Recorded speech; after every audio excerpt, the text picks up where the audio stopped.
City Council meeting to order and ask everyone to join us in the Pledge of Allegiance. I pledge allegiance to the flag of the United States of America and to the republic for which it stands, one nation, under God, indivisible, with liberty and justice for all.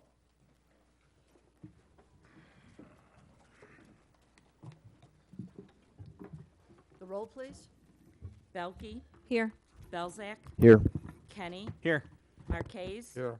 McIver. Shower. Here. Seifert. Here. 6 present, 1 absent. We have a quorum. The next item on the agenda is questions, comments, and announcements of a general nature. We can start out with the council if anyone has an announcement, and then if there is none, we will turn to the audience. And this is an opportunity at the beginning of our meeting to address the City Council on any item that you want to discuss. It doesn't have to be an item on the agenda this evening. So if anyone would like to address the council, please come forward. Okay, then we'll move on to the next item, and that would be the approval of the minutes of December 1st, 2014. Do I have a motion to approve? Alderman Shower, seconded by Alderman Belkey. Any additions or deletions for the clerk? Then the roll, please. Shower. Aye. Belkey. Aye. Kenny. Aye. Belzak. Aye. Marquez. Aye. Seifert. Aye. 6 ayes. The minutes are approved. The next item is receiving of communications. Do any of the aldermen have communications to share? Alderman Kenny. Good evening, Madam Mayor. I have received a communication this afternoon from Mr. Bill Nolan, 1500 block of Canterbury. I have spoken to Mr. Gombeck regarding his concerns that there doesn't appear to be a curb on the new 75th Street project between Williams and Adams, and he had a concern with that, along with extended waiting time at 75th and Williams for the lights to change for the north and southbound traffic to make turns and to go through. Mr. Gombeck said he was going to look into that with the county today. Actually, I did get a response from the county in regards to the curb and gutter. Where the curb and gutter stops or starts right now is what the limits were proposed from when the plans were put out. In other words, there was never curb and gutter there before. The county had no intention of putting the curb and gutter back in place there. That was their reply. As far as the signal timing, I've sent an email out to the construction or Omega Engineering, who's the construction observationist, for follow-up on that. Thank you very much. That's all I have, Mayor. Thank you. Other communications? I would like to share some communications I've received. Paul Schoenbeck of Unicarrier, Inc. Sent me a letter wanting me to, or passing on thanks for the expedited processing of his new tenant's business, Miskatonic Brewery. And in particular, he called out to Brian Vanna, Dan Gombeck, and Michael Griffith for the ease of the process with which with which this new business went through. And I'll present that for the record. Also, I had actually the privilege of I would like to thank Dina Provenzano and Cynthia McGann. I attended a documentary actually on December 3rd that was presented at District 61 School. It's a documentary called A Place at the Table. It's regarding there's a new term out, the 50 million people in the United States that are food insecure. It's a very moving documentary, and I am doing my best to get the movie out to as many locations and organizations as possible. But it was something that I don't think we even are aware of the need for food and hungry people here right in DuPage County. So there was a number of organizations that participated in the event. The Rotary Club of Darien supplies food to children, 110 students the last day of the school week, for them to have food over the weekend. And this is something that we've been doing. We started it last year. We're continuing to do it. And we're always looking for donations and volunteers to help us when we do our packing program with the food. Frank Burns was at this event to explain the exact program that you're talking about. This may come as a surprise to people. There are 400 children that are food insecure at even just in our area. And as Joanne just pointed out, the Rotary has stepped in to provide food for some of these children to take home on the weekends. So if you are part of an organization that would like to take a look at this documentary, it's well worth the effort, and I think it's important that we drum up interest in this issue, because it's here in DuPage County. It's not somewhere else. It's here in DuPage County. So I'd like to mention that for the record too. Any other communications? Let's move on to the next item on the agenda, which is the mayor's report. And I see the members of our illustrious holiday home decorating contest committee members, and who is going to be the spokesman this year? Okay, Mr. Legansky. Mr. Legansky, would you like to come up? Or are all three of you going to come up to do? Okay. All two. This is always the fun part of our city council meeting and at this time of the year. Jerry, go ahead. Yeah, thank you, Mayor. Unfortunately, I didn't get the memo that I had to dress in red or sweaters like my counterparts, but here we go. I see Jeanette's here today. Didn't know you were going to come, Jeanette, but as most of you know, Jeanette Campbell was in charge of this committee for I don't know how many years. How many years, Jeanette? 19. So thank you.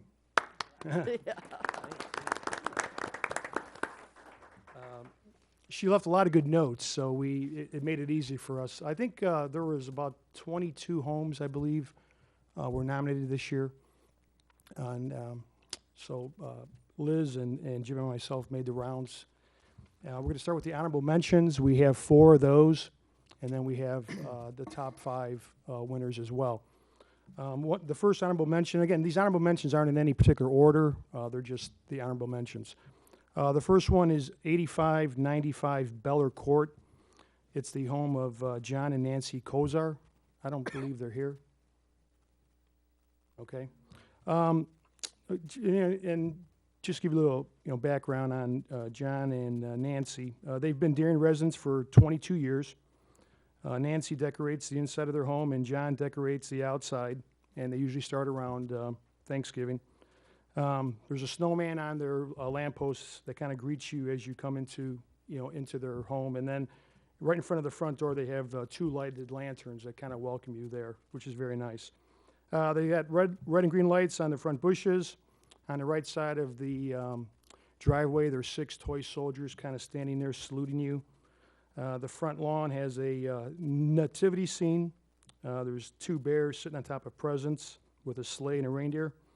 There's a Santa on one side of the garage and a snowman on the other. There's white lights up in the windows, and there's a white lit wreath on the front as well. So thank you, John and Nancy, for your holiday display. But again, they're not here. Another honorable mention is 8384 Alden Lane, which is the home of Mark and Debbie Kennedy. Are they here? Nope. No Mark and Debbie. Mark and Debbie have been Darien residents for 28 years. Mark admits that Debbie decorates and has the artistic touch in the family. They start decorating as well around Thanksgiving. Their home is totally done in white lights. There's icicles on the eaves, and their home has 4 big bedroom windows in front, which all have a nice big big green wreath with a bow. The front lawn is really like a country scene if you get a chance to go out there. There's 3 white lighted trees, and there's 2 deer in between, so it almost looks like a scene. I mean, it really is a scene if you see their home. There's white Christmas trees along their walkway, and there's a moose on the front porch, which is really kind of cute. And then in their front window, they have their big Christmas tree. And on their big front window in the front, they have this beautiful white lit wreath with a big red lit bow. So it's really nice. It's really a nice artistic display. It's not just a display, but it really is an art, like a scene.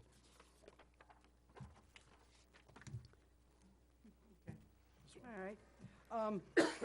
The next honorable mention is the home of Mark and Lori Rezek, and Lori is here.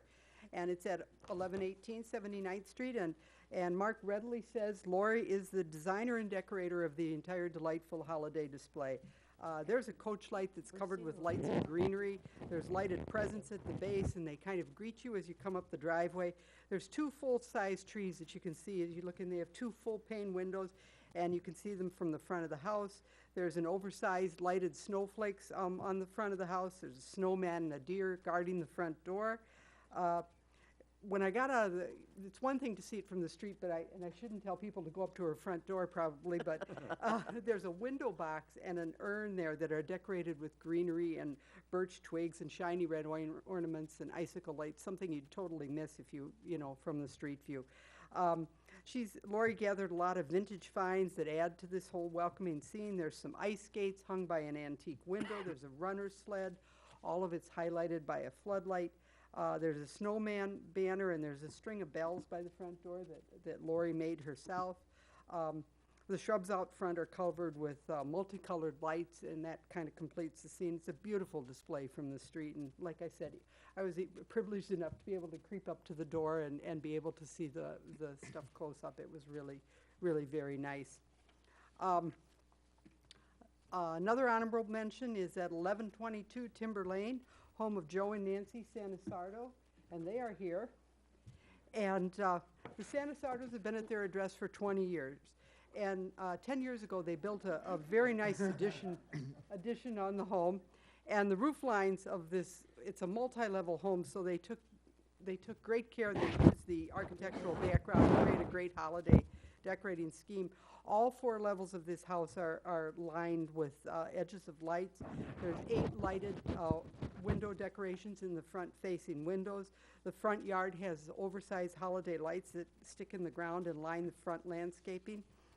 There's also a lighted igloo, a reindeer-drawn sleigh with jolly old St. Nick as a passenger.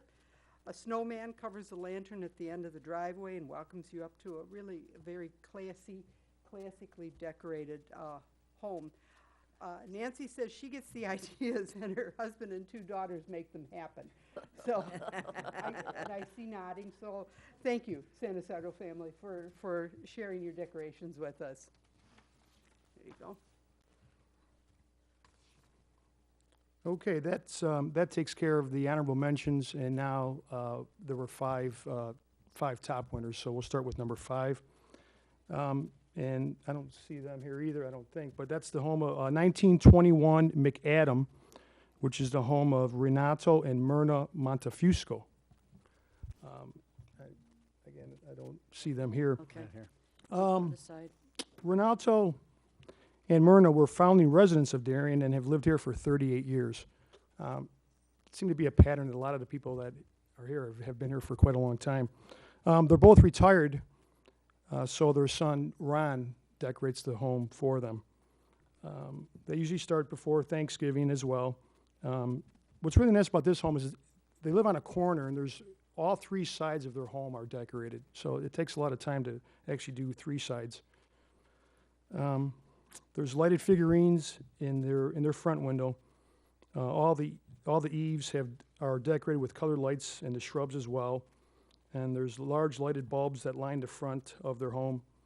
There's a Santa and a snowman out front with a lighted star in between.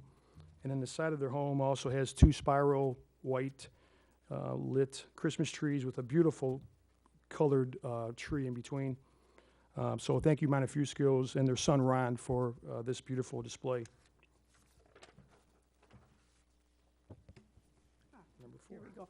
Number 4, Glenn and Karen Haynes, and they are here. And Glenn and Karen have lived at this address for 24 years. They're at 921 69th Street, and they have 4 children who help with the creation of this really unique holiday Turn this decoration. out so you can see it. Glenn and Karen are both the designers and the decorators There of you their are, front and your yard. check is here too. About 10 years ago, they had to remove a large tree that they used to decorate in the front yard, and some of you probably remember it, and they had to revamp their decorating scheme. So now they have made a giant lighted wreath. It's probably 5 to 6 feet in diameter, just on the front of the house. There's candy canes that line the driveway. They've got a lighted lamp post.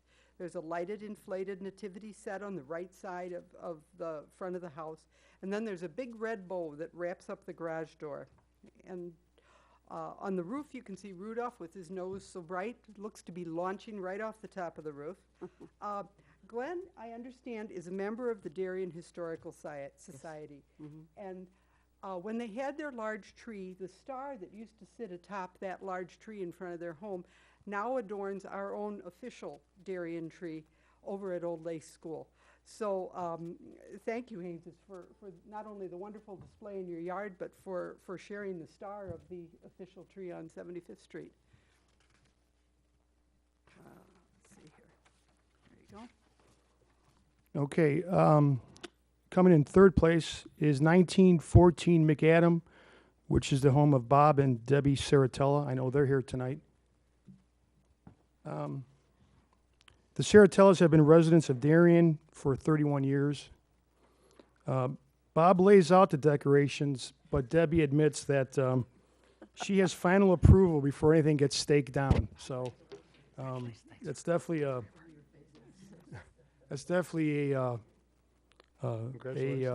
team effort.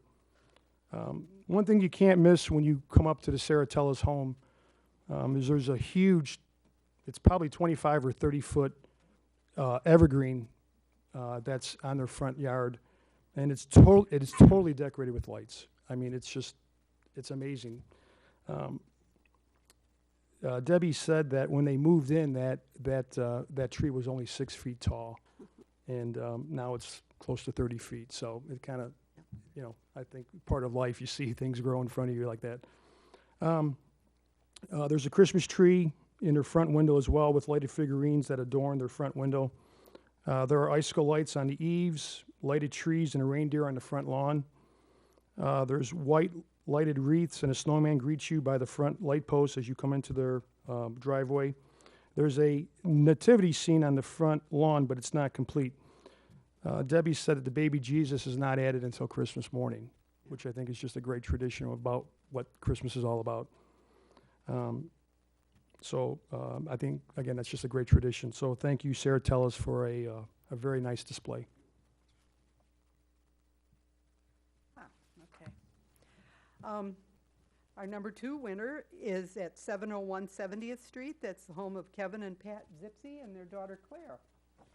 And the Zipseys have been at this address since 2000, have been decorating for years, I'm told. Kevin also decorates extensively for Halloween and uses some of the same building elements for both seasons.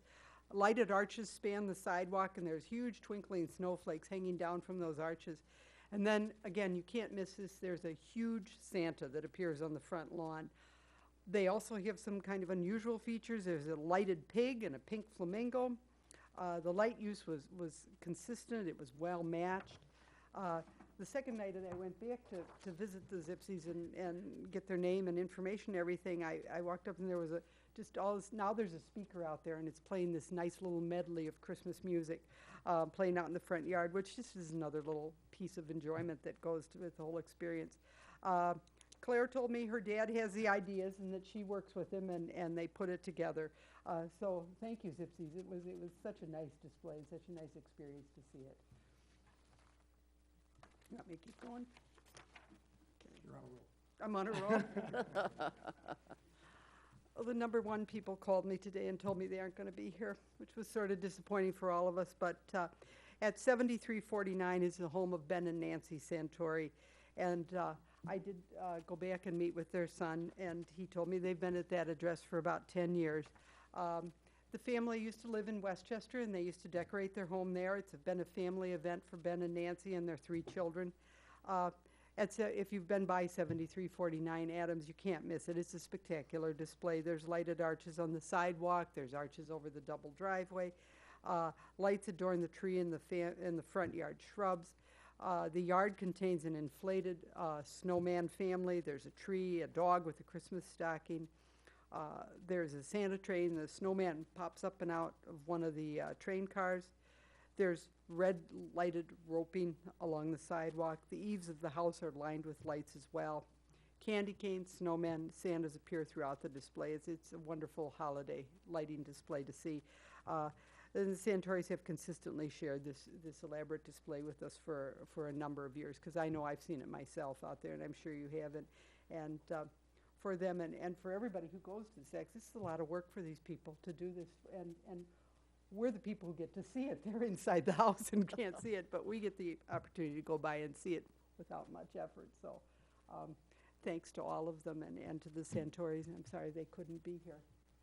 Anything else you want to add? Got the bottom line on that. No, on the same sheet. Wait. Have I got the what? Looks like you are coming up. Okay. Yeah, see? Oh, wasn't on your copy. Well, we also decided, since this family has done such a good job over the years, to make them an honorary lifetime awardee. I wasn't on the committee, but Jeanette was on the committee. They've done that to 3 other homes in town that have distinguished themselves as good decorators. Yes. And we would like that family to join that list of great Honorary decorators. members, yes. Well, I'd like to congratulate all of the winners here today.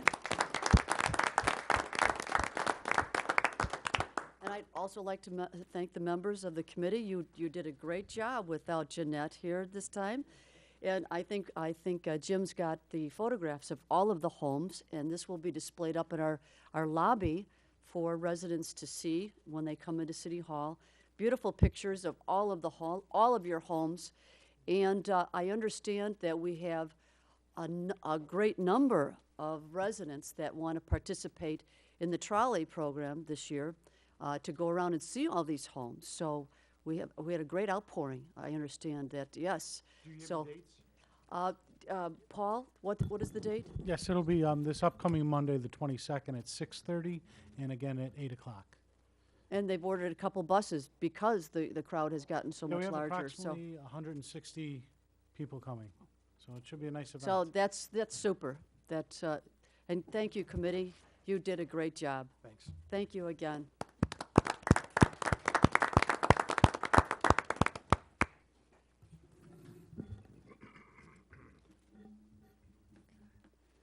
Okay. All right. Let's move on to the city clerk's report. Just a couple of items to note. City offices will be closed on December the 24th and 25th in observance of the Christmas holiday.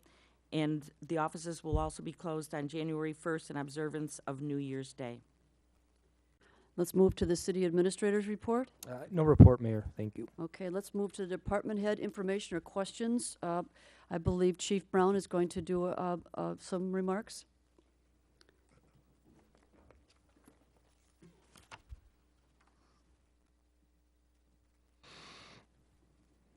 Good evening, Madam Mayor, City Council members. In the interest of brevity, my report will only consist of, unless there are questions from the council, of the fact that we have had no additional burglaries since our activities began. We're getting plenty of calls in terms of suspicious activity calls, and we encourage the residents to continue calling because it is bode well for us. We did post a $5,000 reward, and we have not had any tips based on that reward. For the residents concerned, we had some inquiries about the origin of the $5,000 for the reward, and that $5,000 reward comes from the seized funds that our task force officer generates. And I've received numbers of compliments from residents who've had the police knock on their door because there happened to be a white a white van in front of their house with a worker that was going to work in their home. And they were very congratulatory to us, to the police department, for this extra surveillance that we've been doing. And we are, in fact, working on getting some surveillance cameras. And okay, so that was discussed at the town hall Yes, meeting. ma'am. So you're following up on that. Ma'am. And we also I wanted to point out your report, your 11th month report, is on the website. Yes, ma'am, it is. For people to see. And in that report, you let people know that because of the problem we've had with the burglaries, we will not be giving out any solicitor permits. Exactly. in an effort to see if that will help stop any kind of, and just make residents feel comfortable that they don't have anybody knocking at their door. That's correct. Yes, ma'am. Okay. Any other questions for the chief? Did you want to talk about the sign and drive law real quick? Real briefly, in January, the Governor Quinn signed a law that takes effect in January that eliminates the necessity for residents to surrender their driver's license, simply a promise to comply signing for it. So up till this point, there were certain infractions that you had to either surrender a driver's license or a bail bond card. That provision is eliminated. And that starts January 1st? Yes, Okay. 2015. Any other questions for the chief? Okay, Okay. thank you As I very said, much. your report is on our website. Yes, ma'am, it Yeah, is. all the time. Okay, thank you. Let's move to the treasurer's report. Oh, Dan. Oh, Dan, I'm sorry, you weren't on the agenda here, so I apologize for No missing problem. you. Alderman Okay. Belke asked earlier if we could bring an That's right. update to the residents in regard to what's happening around Plainfield and Cass Avenue. As far as an update, Your mic. Dan, I'm sorry, a little more in the mic. Thanks. as far as an update regarding Plainfield and Cass Avenue, several things are happening and are coming together quite nicely. The clock tower, the iron for the tower, is scheduled to be coming this Thursday, so that'll be erected this Thursday. Obviously, again, the weather pending. In regards to after the tower is erected, there's painting that's to be scheduled between the December 19th and 31st. Again, that is weather pending, and at the same time, we're looking at having some conversations with Home Depot, and they may be donating some tarps to us in conjunction with some salamander heaters to get the painting going and making sure that we can carry on the project there. Also, what we've got is the clocks. The clocks for the clock tower are scheduled for the last week of January. So that'll be coming after the painters or January, and we'll also try to get them in there earlier if the painting is completed. In respect to the Darien Point development, the foundation for the north building has been completed. Underground utilities are currently in progress for that building. The remainder of the building, which was previously Jim's Meat Market, all the way up to the VFW Hall, that's scheduled to be demolished later on this week.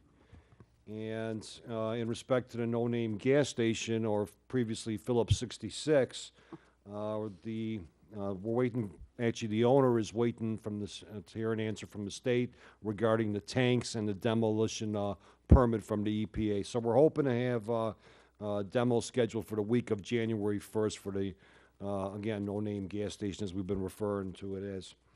DuPage County is also in the process of pouring sidewalks. Hopefully, the weather's going to hold out to where they can finish up the sidewalks this week. DuPage County made some extra efforts to make sure that the sidewalk was installed at Plainfield and Cass Avenue around our amenity, along with that corridor on Cass Avenue, which is heavily used. Other than that, that's all I have, unless there's any questions from the council. Alderman Belke? I was going the other way, so I can't be positive, but if you're heading east on 75th there, where you used to have that turn only Correct. to the right to go on Plainfield, is there a no right turn now on that corner? There is a sign, no right turn, arrow there, it's temporary construction. Right turns will not be allowed there. Again, we've gotten several calls from residents regarding that corner. We've been forwarding those comments back to the county. At this time, they came to the conclusion that when they looked at it a couple years ago, that it was a safety issue, and they will not be putting a right-hand turn only in there. But you're saying the sign is temporary right now? Correct. There will be a permanent sign, which DuPage County is starting to erect the permanent signs as we speak. You were talking about the cut-through. That was eliminated with this Yes. construction. Yes. Yeah. I think Alderman Seifert, you had a question? Dan, is there a concern or worry that the Darien Point construction is going to cause unnecessary wear and tear or damage to the tower and the water fountain? No. No? All right. Any other questions for staff? Then let's move on to the treasurer's report. Thank you, Madam Mayor. This evening, I'm requesting council's approval of warrant number 141515 in the amount of $366,908.52 from the enumerated funds. Payroll for the period ended December 11th, 2014, in the amount of $291,578.54 for a total to be approved of $658,487.06. Motion to approve, Alderman Seifert, seconded by Alderman Belzak. Any questions for the treasurer? Then the roll, please. Seifert, Aye. Belzak, Aye. Marquez, Aye. Kenny, Aye. Belkey, Aye. Shower, Aye. 6 ayes, 1 absent. The warrant has been approved. Now you want to cover the monthly report? Monthly report for the 7 months ended November 30th, 2014 reflects general fund year-to-date revenue $8,763,708, expenditures of $6,878,637 for a current balance of $2,789,824. Water fund year-to-date revenue $3,497,558, expenditures of $3,391,819 for a current balance of $1,125,071. Motor fuel tax fund year-to-date revenue $520,979, expenditures of $255,372 for a current balance of $418,063. Water depreciation fund year-to-date revenue of $1,819, expenditures of $30,391 for a current balance of $277,861. Capital Improvement Fund, year-to-date revenue, $4,469,495, expenditures of $3,343,224 for a current balance of $6,545,867, and the Capital Projects Debt Service Fund, year-to-date revenue, $497,786, expenditures of $497,750 for a current balance of $13,449. Does anyone have questions for the treasurer on this report? Alderman Marquez? You know, it occurs to me that as Treasurer Corrin reads this, we understand what these are because we deal with these for years and years. But a lot of people out watching on television or maybe in the audience may not know what motor fuel tax is or where it goes or how it's collected, or they may not understand water depreciation. Maybe infrequently we could mention what those are very briefly so people would get a better idea and understand, you know, where that money's coming from, you know, and what it's spent on. I know we discussed it with budget hearings and it all comes out at that point, but maybe in the future, Mike, just a brief statement as to what each of these are so that people, when you read the figures, they know what those figures, what they go to. I don't know if it would be helpful, but I mean, if you'd like me to address, I mean, I think there are two very important funds, our general fund and the capital improvement fund. If you want me to take a minute Sure, now, I'm go for it. happy to do that if you like. Why don't, yeah. Again, for the residents, the general fund is where we receive all our inflows of cash, basically, aside from the MFT, talking about the motor fuel tax fund. But we receive the majority of that general fund revenue comes from sales tax, which exceeds about $4.5 million. Currently, we're budgeted for it to receive about $5 million during the current fiscal year. Surprisingly, most residents probably think it's from the real estate tax base. The real estate taxes that we're projecting to receive for the current year are about $2,300,000 that goes into the general fund. Once the money goes into the general fund, then it's used for the most significant expense that we have, and probably the most important, I think, in most residents' eyes, is the police department. And not knocking the police department, but it's responsible for about between 60 and 70% of our expenditures in the general fund. Which, $7.5 million.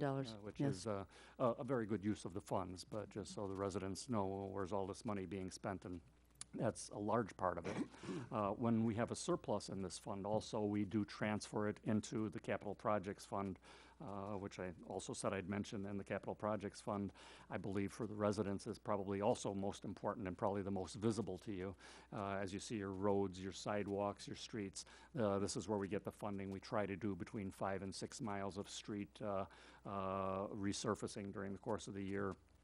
sidewalks deteriorate. Dan Gombach, in charge of municipal services, he's got rating catalogs and goes through all of that, so to see that the money is spent judiciously, and that's the actually the biggest part of where our fund dollars are right now. So it's good, and when we work on our budget, we do a 3-year projection, so we try to see that there are funds available for the coming 3 years that we'll be able to continue doing those projects, hopefully without the thought of having to raise any taxes. So far, we've been pretty successful in accomplishing that, but I don't know if that helps, but those are really the two main funds that we have. The others are fairly small by comparison. Well, the water fund is not small, obviously, but that's just a break-even fund where we have to pay for the water that we get from the county. The county buys it from the city of Chicago, and then we basically charge that back to the residents on a break-even basis. So that's not a profit center for distributing funds anywhere else. Yeah, and well, after January 1st, we'll be talking about that because January 1st kicks in another rate increase from the city of Chicago, which is something that we will have to pass on to our residents.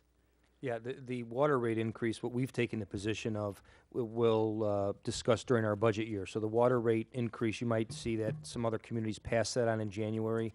Ours will be not increased. It was increased May 1, and then we'll discuss it again in conjunction with the budget and any adjustments. We typically time then for the May 1st date. But Mike, in addition to that, I think you mentioned something about when you were going over this, also the expenditures or the expenses. But I think it's important for residents to know the report you do prior to this every meeting is literally every dollar that's spent from the city. If a resident is ever interested to see literally where the bills go and where the money goes, every council meeting that's approved, it's also on the website and it's in the report you give. And I think that's critical too. That's really some nuts and bolts. And it's not as global as it is really finite. And you could see the dollars where they're going. Yeah, that's a very good point, because there's really two parts to this. The warrant, actually, that we approved before that actually approves each check that we do twice a month. This monthly report, we obviously only do once a month, but the warrant actually approves tonight's meeting, approves everything that we've paid over the last 2 weeks. That's been approved by the various department heads, reviewed by us, and discussed with the council at a work session prior to this meeting, so we don't have to just go through a lot of the details. But yeah, for the benefit of the residents, that's a very good suggestion. And then the monthly report also shows it takes the expenses from those 2 warrants from the previous month and summarizes them by department, so you can see exactly all the various expenses for each department. If you wanted to go to the police department, if you wanted to go to see the city council, what's being spent through city council or administration. Good that you brought that up. Yeah, you can see it in more detail, and if you just go to our website, every meeting as we're discussing this information is all in a lot of detail on our website. Thank you Thanks, both. Mike. Yeah, thank you both. Thank you. Let's move on to standing committee reports. Do the chairman have reports for their committees? Alderman Marquez? Thank you, Madam Mayor. Just a reminder that Municipal Services will be meeting next Monday, the 22nd, at 6:30 here in the council chambers. Alderman Shower? Thank you, Madam Mayor. The January 5th Admin Finance meeting has been canceled due to lack of agenda items. Is someone here for the police committee? The December 16th Police Committee meeting has also been canceled due to lack of agenda. Okay, thank you. Alderman Marquez, the calendar indicates that our meeting is canceled for the 22nd. And I have that note on my schedule here also. Yeah, I apologize. I thought it was sent out through the clerk's office. I'm not sure if it wasn't sent then. I have it noted on my paperwork, Okay. but I thought maybe there was a mistake, so it is canceled, Yeah, I guess. the December I didn't 22nd. have notice of that. Okay, So Good. all 3 committees have canceled their December meetings. that's great. Makes sense to me. Happy holidays. We'll make up for it in January and February. Oh, boy, that's just what we need to hear. You guys are all going to make it up in January. We're having 2 in January. No. Okay. Let's move on to questions, comments, agenda-related. Do any of the aldermen, that we only have one item on the agenda this evening. On the sheet that you have in front of you, it appears as a consent agenda item, but we've learned that you can't have just one item on a consent agenda. So the item that's under consent agenda will become our new business item A. Does anyone want to address the council on this item? Then let's move on. Does anyone on the council have anything they wanted to add? We discussed this at the work session, so I imagine there's no questions at this point. Let's move on to old business, and there being no old business, we'll move right to, and there's no consent agenda information either, so we'll move to the new business item A, which is a motion to approve the Hornet Hustle 2015. It's a 5K run, 1 mile walk, which will happen on Sunday, May 3rd, 2015. And the items under this motion are to approve our police and municipal service staffing things that happen, and the approval of the closing of the right half side of the streets in Hinsbrook for the purpose of the race route. Do I have a motion to approve? Alderman Shower, seconded by Alderman Kenny. Discussion? The roll, please. Shower, Aye. Kenny, Aye. Belkey, Aye. Marquez, Aye. Seifert, Aye. Belzak, Aye. 6 ayes, 1 absent. The motion has been approved. Let's move to questions, comments, and announcements of a general nature from the council members first. Alderman Marquez? Thank you, Madam Mayor. You know, in conjunction with Clerk Ragona's statement with regard to what Rotary does, this Friday and Saturday, the Lions Club will be packing groceries for 205 families in the Darien and surrounding communities. We work in conjunction with the Park District in terms of the gifts. The gifts were wrapped today. There are age-appropriate gifts for the children. I think we could have been higher this year, correct, Jim? We could have been as high as about 250, but we topped it off at 205. If anyone is interested, it costs about $75 to feed a family for 2 weeks. The groceries that they will receive, feed them for 2 weeks. And that's the milk, the bread, the butter, I think a turkey, a ham, etc. If anybody's interested in that, they could make a check payable to the Darien Lions Club Foundation for $75, or if they want to do 2 families, they can make it for $150.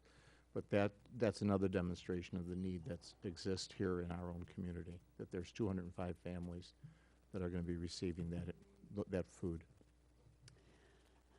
Okay, thank you. Any other announcements? Alderman Kenny? One last time at Brookhaven, you're all welcome and invited to visit with Santa Claus and the mayor this Saturday between 10 and noon. We start at Dunkin' Donuts and move on. Mm-hmm. I can't disclose who Santa Claus is, because that would spoil it. But I'll tell you guys afterwards. It's Santa Claus. He's not real? That's right, it's Santa Claus. What Chris am I, Cran- it's what Santa am I Claus. saying? My kids are watching this. Well, really. oh my God. One of his helpers. It's just one of his helpers, that's all. Okay, would anybody else in the audience want to address the council on any? Yes, please. Can I say it from back here or go up? No, you got to come up to the microphone so we can hear you. And see the sweat. Maybe you can hear the sweater. It's a lovely Hey, that too. I'd just like to echo what Alderman Marquez said. It's not so much 205 families, but that can equate to almost 900 individuals. So there's some families that have, lots of kids, lots of adults in the family. So it's kind of deceiving. 205 doesn't sound like a lot, but when you add it all up, it's almost 900 people sometimes. So I just wanted to mention that. And also, if you don't have 75 that you'd like to help with, 50, 25, whatever you got, it doesn't have to be 75. Anything makes a difference. Thank you. Thank you. I know we have 2 very active food pantries in town, too, at Our Lady of Mount Carmel and Our Lady of Peace. And I know they're all being heavily depended on by residents. So thank you to everyone who gets involved at this time of the year, and Thanksgiving, too, for what you do. Is there any other comments from anyone? Well, with that, I'd like to wish everyone a Merry Christmas and a safe and happy New Year, and ask for a motion to adjourn. Alderman Seifert, seconded by Alderman Shower. All in favor? Aye. Thank you.